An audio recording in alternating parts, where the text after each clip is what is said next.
جلال آباد ښار اوومه ناحیه کې ښاروالۍ له لوري د موی مبارک د سړک جوړېدو چارې پیل شوې. مسؤلین وایي چې په یاد سړک 15.1 میلیونه افغانۍ لګښت راځي او نږدې 3 کیلومتره اوږدوالی لري.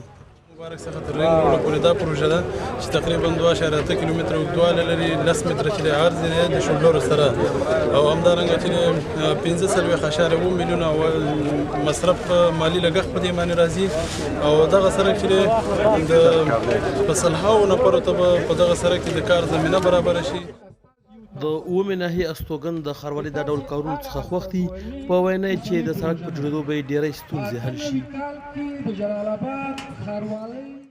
لارې بندېږي نو ډېر رش په دغه لاره باندې و، نو د دې د پخېدو سره